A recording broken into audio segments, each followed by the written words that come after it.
Hola a todos, amigos y amigas, hermanos y hermanas de iglesia, bienvenidos a un repaso más de esta lección de escuela sabática que durante este trimestre estaremos viendo precisamente sobre alusiones, imágenes, alusiones, imágenes y de cómo estudiar la profecía bíblica. Así que antes de iniciar, los quiero invitar a que tengamos una palabra de oración para iniciar con el repaso de la lección de esta semana, que esperamos pueda ser de bendición y si así tú lo ves conveniente, puedas compartirlo con otros hermanos a fin de que podamos eh, profundizar un poco más en las lecciones que nos dejó esta semana, esta maravillosa lección. Oremos.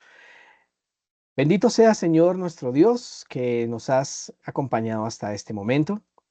Te suplicamos que no retires tu Santo Espíritu de nosotros, sino que ese Santo Espíritu nos guíe a través del repaso de la lección de esta semana. Bendice a cada persona. Gracias por esta oportunidad de tener estos medios sociales para poder compartir las enseñanzas que tú nos has transmitido a través de esta lección y que en todo el mundo las personas que lo comparten también puedan ser ricamente bendecidas, como los que ven, así como los que transmiten. Así que ayúdanos a llegar a un mismo conocimiento, ayúdanos a llegar precisamente a una misma línea y que de esta manera todos pensemos en la manera de pensar de Cristo. Así que suplicamos tu compañía en el nombre de Jesús. Amén, Señor. Amén. Muy bien, hermanos, voy aquí entonces a compartirles pantalla con la presentación que se ha preparado con el fin de ahondar un poco más en esta maravillosa lección de escuela sabática. Y como ustedes lo están viendo allí en la pantalla, vamos a ir a nuestra lección número 4. Lección número 4. Permítanme un momento, creo que algo sucedió. Ya vamos a ir nuevamente a compartirlo. Muy bien, creo que ya estamos. Perfecto, ahí estamos. Muy bien. Nuestro versículo de memoria, este versículo que ustedes están viendo allí, es un versículo adicional que tiene que ver precisamente con lo que vamos a estudiar. Pero nuestro versículo de memoria está en Daniel 7:14, que dice lo siguiente: y le fue dado dominio y gloria y reino, y todos los pueblos, naciones y lenguas le sirvieron. Su dominio es eterno, que nunca pasará, y su reino nunca será destruido. Amén. Y habla aquí del reino precisamente del Señor Jesucristo que le es dado y que precisamente, según la profecía también de Daniel 2, es un reino que jamás terminará, es un reino sempiterno. Pero la lección también nos muestra un principio fundamental que lo encontramos en Daniel capítulo 2, versículo 43, que dice lo siguiente: así como viste el hierro mezclado con barro, se mezclarán por medio de alianzas humanas, pero no se unirán el uno con el otro, como el hierro no se mezcla con el barro. Y aquí vamos a ver algo interesante, y es el hecho de que el mundo y las potencias mundiales intentarán pues realizar alianzas. Tenemos uniones como la Unión Europea, tenemos también alianzas como lo vemos en Sudamérica, y tendrán un fin, ¿sí? O un propósito, un objetivo, es el tratar de unir a las naciones en un mismo propósito, en un mismo lenguaje, en una misma ideología, llamémoslo así. Pero la Biblia es clara al decir que no se unirán el uno con el otro, dice el Señor. Esto nos lleva entonces a la primera parte de la lección, donde habla precisamente de Nimrod y Nínive. Y encontramos allí en la pantalla dos cosas fundamentales. La primera de ellas tiene que ver con el jardín del Edén, la primera mención en Génesis del jardín del Edén, y la última mención que se da allí en el libro de Apocalipsis, cuando se habla del cielo nuevo y la tierra nueva. Pero mientras llegamos a ese final feliz que precisamente Dios nos ha prometido, vemos que en medio está allí el intento humano de realizar un reino que va en contra de Dios, ese intento humano precisamente de ir en ideales distintos a los del Señor, a lo que ha dado desde la profecía bíblica. Así que en esto precisamente nos nombran a Nimrod, Nimrod, ¿sí? Cuyo nombre significa rebelión. Eso es lo que significa el nombre Nimrod. Significa rebelión. Y lo encontramos precisamente nombrado en Génesis capítulo 10 y los versículos 8 al 10. Ahora, ¿quién era Nimrod? Precisamente en la Biblia y también en unos comentarios bíblicos muy antiguos que se llaman los Targumes, nos dice que Nimrod fue el primer poderoso de la tierra, fue el primer monarca, fue el primer hombre que unió al mundo después del diluvio, pero una unión en rebelión contra el Señor. También es el fundador de Babel, Nínive y otras ciudades que son una muestra abierta de rebelión contra el Señor. ¿Mm? En Génesis capítulo 10 precisamente dice que un cazador delante del Señor, cazador poderoso delante del Señor, pero una traducción más exacta, más precisa, dice que es un cazador que va en contra, o que está en contra del Señor. Es un hombre efectiva, o fue un hombre efectivamente muy valiente, pero en contra del Señor. Hay algo muy importante aquí y es que también Nimrod fue el primer mortal en ser deificado. ¿Qué quiere decir? En otras palabras, para los que conocen esta terminología, fue el primer ser humano en ser beatificado o canonizado o declarado Dios en la tierra, ¿sí? Después de su muerte, declarado un Dios. ¿Y cómo fue declarado ese Dios? Bueno, básicamente en el Dios Sol, donde nace la adoración a Nimrod como el Dios Sol, visto en muchas culturas paganas, que es una clara muestra de rebelión contra el Señor. Así que precisamente en esta ciudad, en esta civilización, nace la adoración al Dios Sol y nace la idea de deificar personas que ya murieron. Así que precisamente Nimrod también se hizo muy famoso por las hazañas que hizo entre los suyos y uno de los relatos más conocidos dentro de la literatura son las epopeyas de Gilgamesh, donde muestran precisamente pues alguien que también sobrevivió en un diluvio, donde se muestra como un gran cazador, donde se muestra como un héroe, esto específicamente en las culturas mesopotámicas, ¿vale?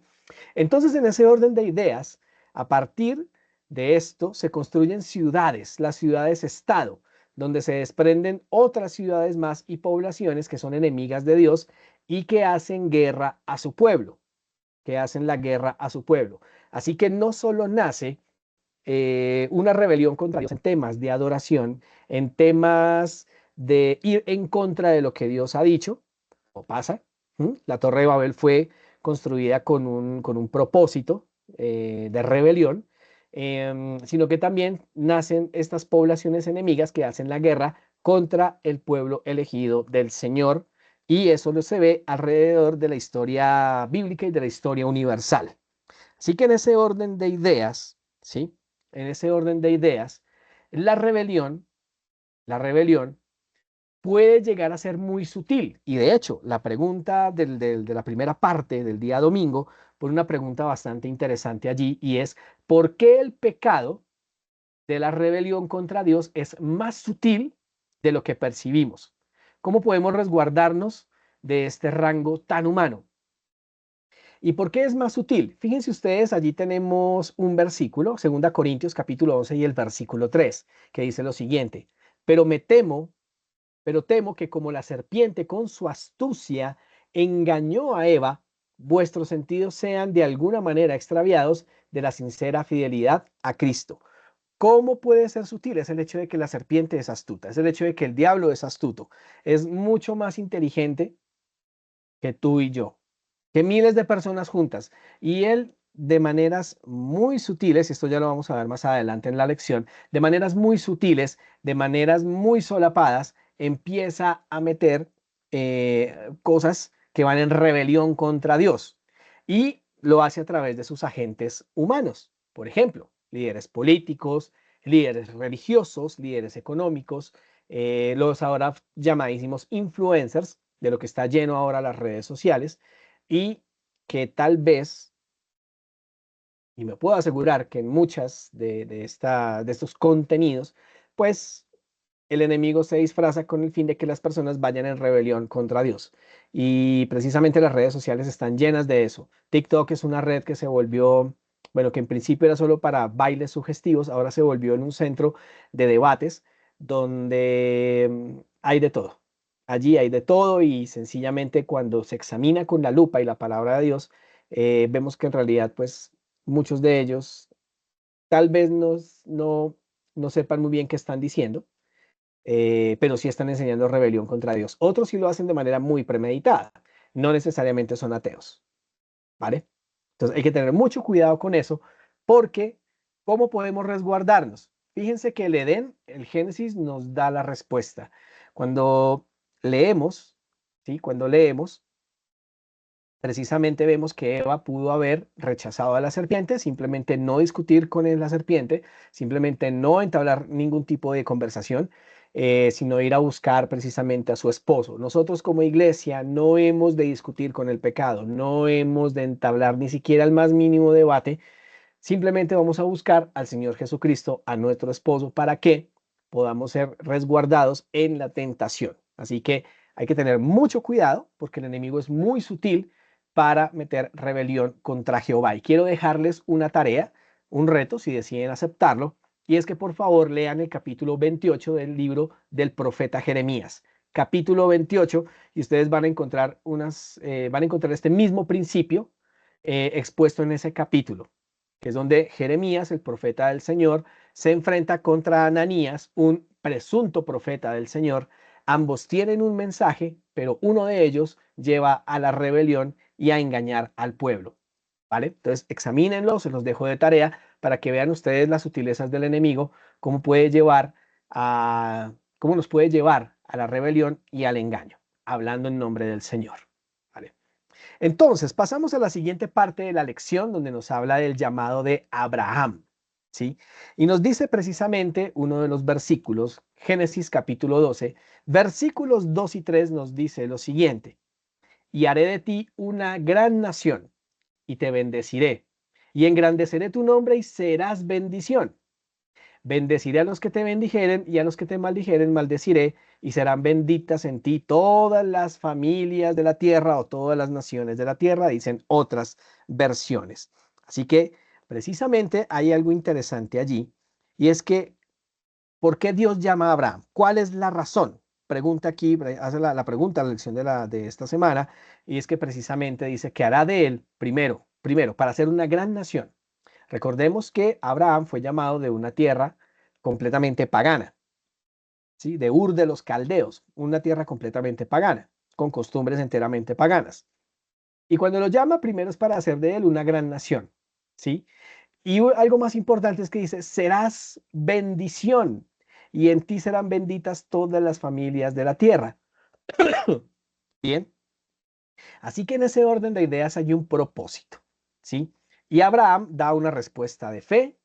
Precisamente la idea es que sea una nación diferente, que muestra los beneficios de estar de parte de Dios, de parte de Jehová, de parte de Yahvé, como lo quieran llamar. Así que hay algo muy importante, interesante aquí, y es que frente a una respuesta de fe, la nación que saldría de él sería una nación diferente.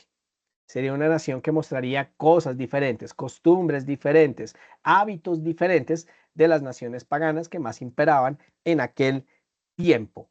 Así que, precisamente, voy aquí a leer algo muy importante.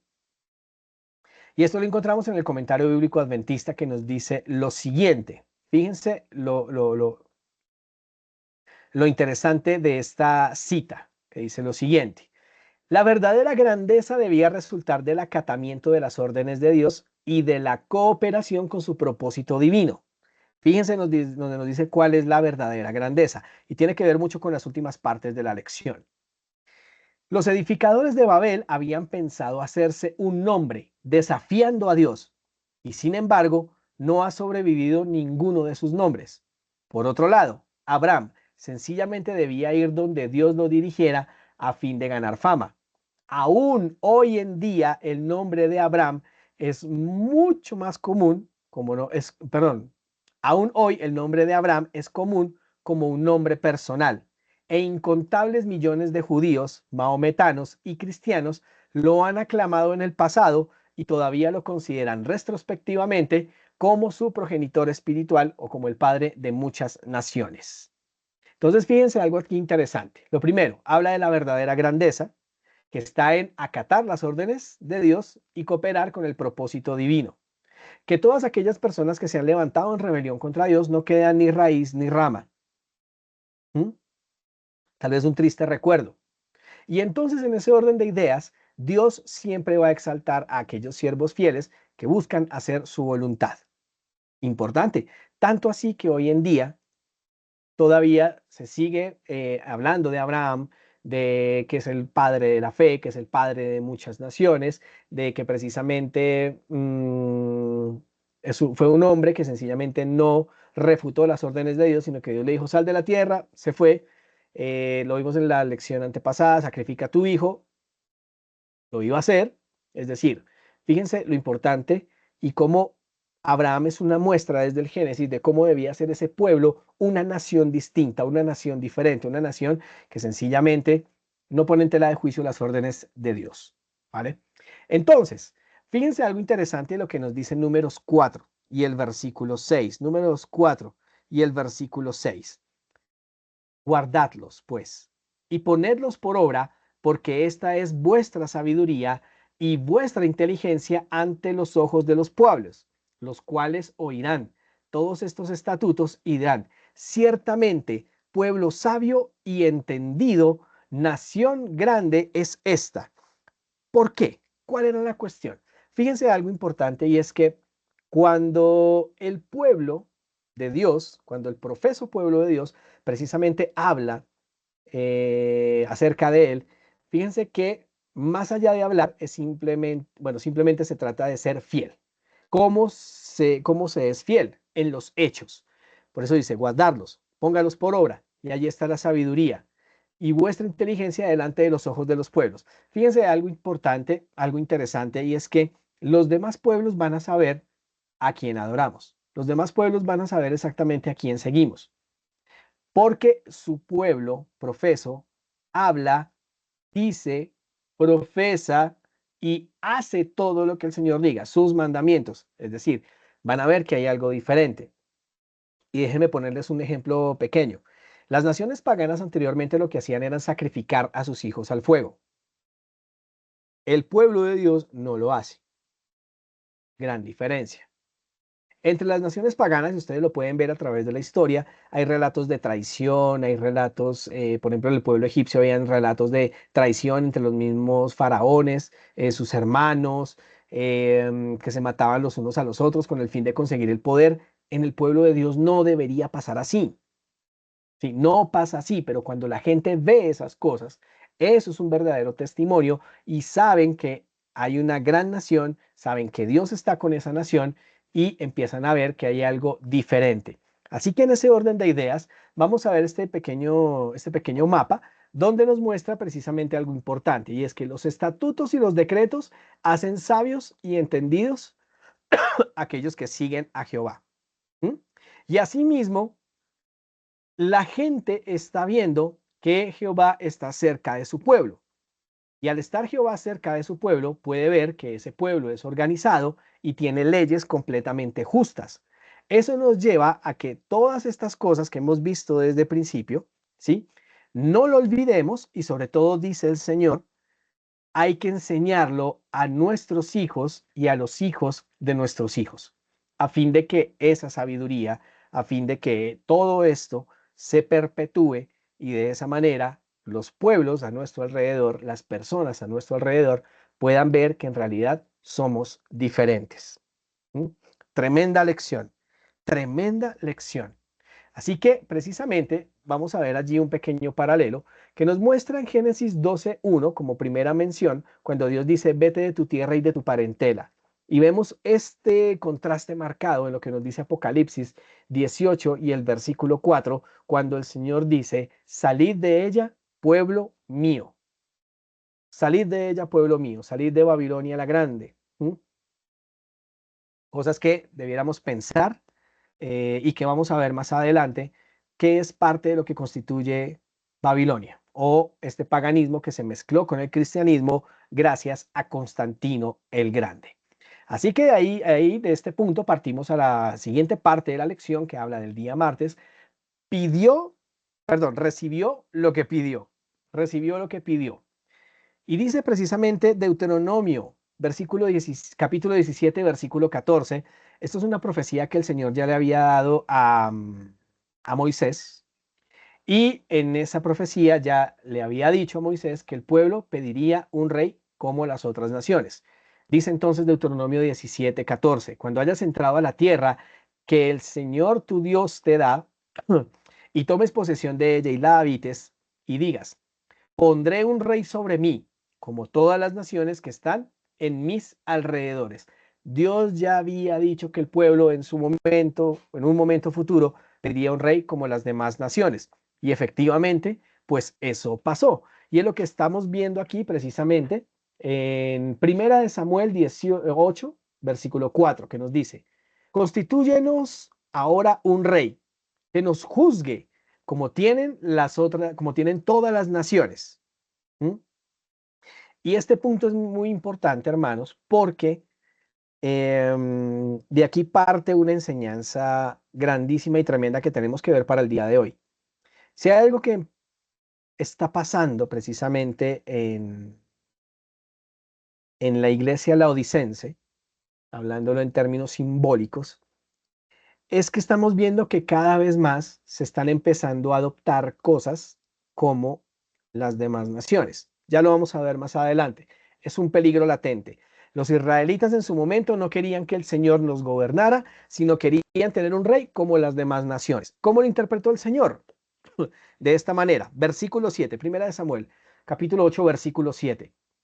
Porque no te han desechado a ti, sino a mí me han desechado para que no reine sobre ellos. Y es tremendo este versículo, hermanos, tremendo, porque cuando el pueblo de Dios quiere parecerse a las naciones, sencillamente y dentro de su corazón hay un deseo y es que no sea Dios quien los gobierne. Y es un punto tremendo de esta lección que nos debe llevar a reflexionar. ¿Mm? Entonces, fíjense que Dios les advirtió sobre consecuencias. ¿Cuáles fueron esas consecuencias? Esto lo dice Primera de Samuel. ¿Qué pasaría si tomaran un rey, si desechan al Señor y quieren tomar un rey? Tomaría a sus hijos como siervos. Tomaría a ellos, sí, o sea, los tomaría a ellos, a la población y a sus hijos como esclavos. Los haría fabricantes de armas, tomaría a sus hijas para ser sus siervas personales, tomaría lo mejor de los cultivos, ¿sí? Ahí se puede hablar de incautaciones, de expropiaciones, prácticamente tomaría de sus productos o los diezmaría para dárselo a sus propios siervos. Sus hijos, hijas y asnos serían para el servicio del rey, o sea, lo mejor de los hijos, las hijas, los asnos, de todo, sería para el servicio del rey. Los rebaños, lo mejor de los rebaños también sería en su mayoría para él, y algo que finalmente también perjudicaría a todo el pueblo, y es que el rey pediría impuestos, impuestos. Y esas son consecuencias que vivieron en ese tiempo y pueden verlo ustedes en los libros de Primera y Segunda de Reyes y Primera y Segunda de Crónicas. Y esas inevitablemente son consecuencias que aún vivimos hoy en día porque no queremos que nos gobierne el Señor, sino queremos seguir gobernados por los hombres. ¿Mm? Son consecuencias que vivimos hoy en día. Perdón. Ahora, en ese orden de idea, fíjense lo que dice Primera de Samuel capítulo 8 versículo 20. Y nosotros seremos también como todas las naciones, y nuestro rey nos gobernará. Tremendo versículo, porque esto muestra precisamente el deseo de la gente, del pueblo, el deseo de esta nación que Dios había escogido en ser como las demás naciones. Este es un punto importante al que tenemos que ponerle mucha atención. ¿Por qué? Fíjense que hay algo que tenemos que tener mucho cuidado y es el hecho de querer parecernos a o querer ser como. ¿Mm? Y eso se ve precisamente reflejado en los estilos de adoración. Bien, Éxodo 32:5 es un reflejo de ello. Cuando se habla del becerro de oro, allí voy a ahondar un poquitico, voy aquí a ampliar mi imagen un poquito. ¿Mm? Hay algo que ahondar aquí y es que fíjense que el tema del becerro de oro no pertenecía única y exclusivamente a Egipto. De hecho, los cananeos que llegaron a invadir Egipto en tiempos más antiguos, ellos tenían una costumbre y es que sobre un becerro alzaban o colocaban a sus dioses, ¿sí? En este caso a una de las deidades Baal, ¿m? Lo colocaban sobre el buey, sobre ese becerro, para transportarlo de un lugar a otro, ¿sí? Los egipcios, específicamente aquellos reyes egipcios o faraones egipcios que estuvieron desde cierta dinastía que coincide con el tiempo de Moisés, en la tierra de Ramsés, específicamente en Gosén, ¿sí? En una región muy específica que se llama Abiris o Avaris, no recuerdo muy bien el nombre. Ellos adoptaron precisamente este tipo de culto y también colocaban allí a sus dioses sobre un becerro. Obviamente, en la tierra de Gosén, específicamente en la tierra de Avaris, donde vivió Aarón, esto se volvió costumbre y los israelitas lo aprendieron, ¿vale? En Éxodo 32, eso que les cuento es historia. En Éxodo 32, cuando Moisés está demorando en bajar, pues es cuando le exigen a Aarón hacer un becerro de oro con el fin de que ese becerro los guíe. Fíjense, los cananeos decían que ellos montaban en un becerro de oro a sus dioses para que fueran guiados, y aquí toman el becerro y para que los guíe hacia esa tierra prometida, yendo en contra o rebelión a Dios. Lo más importante o interesante allí del asunto es que cuando leemos el versículo 5 de Éxodo 32, Aarón dice que esto es fiesta para Jehová. Estilo de adoración egipcio, pero le ponemos nombre cristiano. Pilas con eso. Mucho cuidado. Primera de Reyes 18 también es una gran muestra de cómo son los estilos de adoración paganos.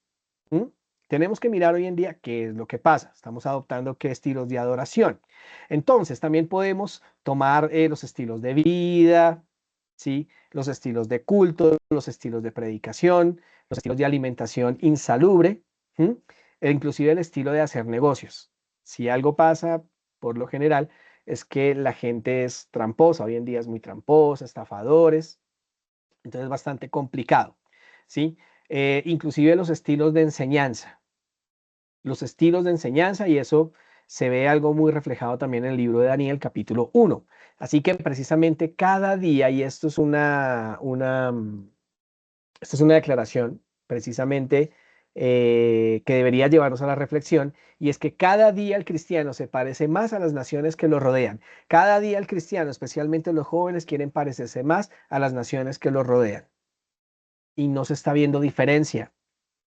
No se está viendo diferencia, lo cual nos debe llevar a reflexionar qué es lo que está aconteciendo. Decimos que somos el pueblo de Dios, pero nos estamos pareciendo a las naciones que nos rodean. Queremos ser como ellos. Es algo que debe llevarnos a reflexionar, mis hermanos y hermanas. Muy bien, pasemos a la siguiente parte de la lección, porque precisamente habla de los gobernantes de los gentiles. Mateo capítulo 20 y el versículo 25 nos dice lo siguiente. Entonces Jesús llamándolos dijo, ¿sabéis que los gobernantes de las naciones se enseñorean de ellas? Los que son grandes ejercen sobre ellas potestad, dijo el Señor. En Mateo capítulo 20, versículo 25. Y fíjense lo que dice el comentario bíblico adventista con respecto a esto. Los gobiernan como señores absolutos, según la traducción de la Biblia de Jerusalén, año de 1966. La autoridad terrenal funciona usando el poder. No puede ser de otro modo.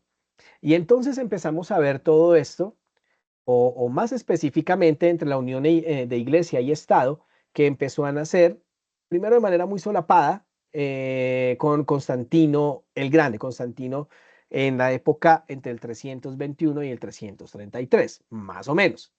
Entonces, en ese orden de ideas, Constantino ejerce un poder no solo político, sino también religioso, al decretar al cristianismo como la religión oficial de Roma, donde precisamente amalgama el cristianismo con el paganismo y hace que un solo líder gobierne sobre ambos poderes, poder civil y poder religioso. Posteriormente, a partir del año 508, es que se ve o se empieza a ver esta transferencia de poder donde el pontífice máximo es quien gobierna ambos poderes, tanto el poder civil como el poder religioso, y lo hace precisamente a través del poder, a través de la fuerza, a través de también corrupciones, ¿sí? Corrupciones, inclusive en la época de Cristo también se vivió donde los sumos sacerdotes pues eran escogidos por aquellos poderes romanos que gobernaban en aquellas regiones, no por el mandato bíblico, sino eran elegidos, y esto lo dice la historia, inclusive Flavio Josefo en sus libros, Las antigüedades y las guerras de los judíos, lo afirma de esta manera, siendo el ciudadano romano, ¿vale? Entonces, fíjense algo muy importante, y es que dentro de esta parte de la lección, los gobernantes de los gentiles, fíjense lo que dice el Señor en Mateo 20, versículo 26, cuando dice, mas entre vosotros no será así, sino el que quiera hacerse grande entre vosotros será vuestro servidor. Entonces, fíjense que en el gobierno de Dios las cosas funcionan diferente. Entre más alto el cargo, y siempre lo he dicho, entre más alto el cargo, debe ser más servicial. Entre más alto el cargo. Y tenemos de ejemplo a nuestro Señor Jesucristo, precisamente. Fíjense ustedes que siendo el Rey de Reyes, siendo el Señor de Señores, Él no vino para ser servido, sino para servir. Y es algo que nos ha dejado, fíjense, más entre vosotros no será así. Entonces, las formas de gobierno pagano o de las naciones que nos rodean, precisamente durante el tiempo, primero han sido monárquicos, después vino la democracia, pero finalmente la gente de una u otra manera es quien elige quién los gobierne, y sobre el poder, sobre, ¿cómo decirlo yo? Sobre ciertos métodos es que se gobierna, ¿sí? Inclusive mediante la corrupción, mediante el cohecho, mediante la implementación de acciones coercitivas. Todo eso precisamente es la forma de gobierno de las naciones. Pero Jesús dice, más entre vosotros no será así. Así que para ti, hermano y hermana, que tienes un alto cargo en la iglesia, tenlo por seguro que así dijo el Señor, entre más alto es el cargo, más servicial debe ser, porque ese es el gobierno de Dios.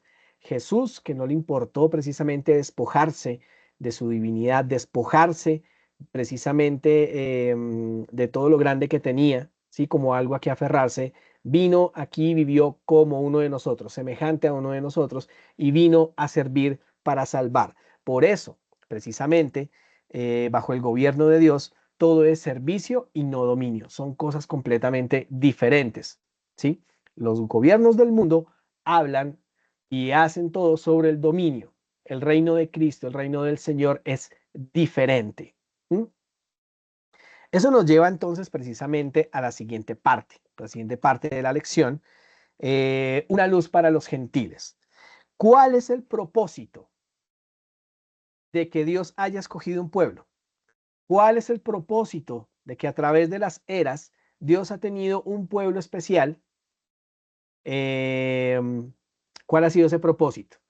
Bien, Isaías 42, versículo 6 dice lo siguiente, y yo, Jehová, te he llamado en justicia, y te sostendré por la mano, te guardaré y te pondré por pacto al pueblo, por luz de las naciones. Fíjense lo importante, por luz de las naciones. Isaías 60, versículo 2, mas sobre ti amanecerá Jehová, y sobre ti será vista su gloria. Dos puntos importantes estamos viendo acá, y es que el Señor nos pondrá por luz de las naciones, y a través de su pueblo, a través de su iglesia, es que la gente podrá ver su gloria.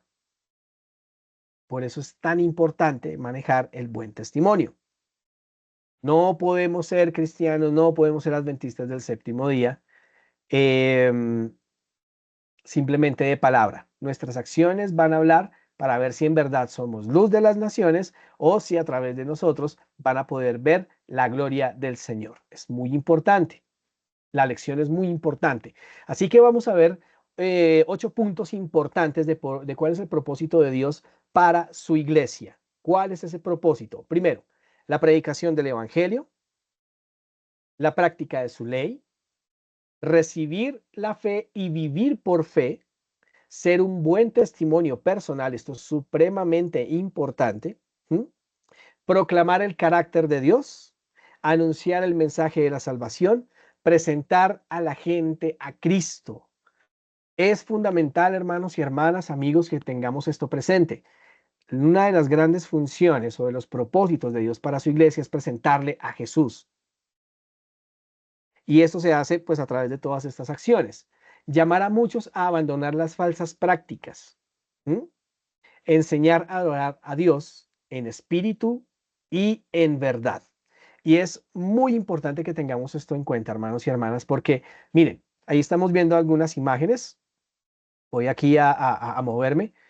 Es muy importante esto, mis hermanos, porque es que estamos viendo aquí, por ejemplo, podemos ver una señora predicando en la calle, tenemos un grupo de personas con cámaras de video dispuestos a hacer contenido para presentar al Señor, tenemos las acciones hablando aquí en Bogotá, específicamente de lo que se puede ir a hacer en los Transmilenios, hablando en Cali, en el mío, hablamos en diferentes partes del mundo, de Latinoamérica, ¿qué podemos hacer? Hay personas precisamente hijos de Dios fieles que quieren hacer buen contenido, que quieren presentar al Señor Jesucristo, no entrar en debate, sino presentar la verdad que les ha sido mostrada.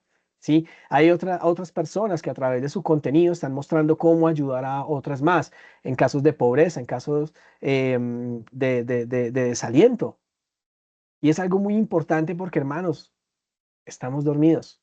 Pensamos que la obra la hacemos únicamente dentro de las cuatro paredes del templo, que no hay que dejar de hacerlo, pero como se nos explicó en una capacitación, tenemos que dejar de ser una iglesia que hace programas, cambiar a ser una iglesia que haga discípulos.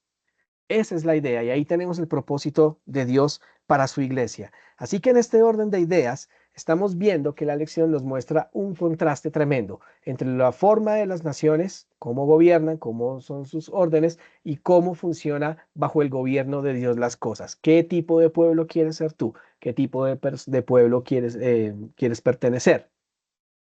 ¿Vale? Es algo muy, muy importante y precisamente con esto culminamos nuestra lección. Quiero invitarlos entonces a que me sigan en mis redes, ¿sí? Gordo Adventista, en mi canal de YouTube y también en TikTok. Acompáñenme, apoyen esta iniciativa de poder seguir llevando estas lecciones a muchas personas y los invito a orar para que podamos terminar con el repaso de nuestra lección. Oremos. Gracias te damos, Padre Santo, por permitirnos este repaso, por permitirnos ahondar un poco más a profundidad en lo que respecta a la lección de escuela sabática. Te imploramos que nos ayudes a entender a cabalidad y con más profundidad las cosas que nos quieres enseñar. Bendice a cada persona que ha visto este video. Ayúdame, Padre, para poder llegar a más personas y que esto sea un complemento de las grandes lecciones que los pastores traen a través de sus videos también. Bendícenos durante el resto de esta semana y suplicamos tu compañía y sobre todo, Señor, que no quites tu Santo Espíritu de nosotros. En el nombre de Jesús. Amén, Señor. Amén. Muy bien. Dios los bendiga a todos, mis hermanos. Un feliz resto de semana y nos vemos en nuestra próxima lección.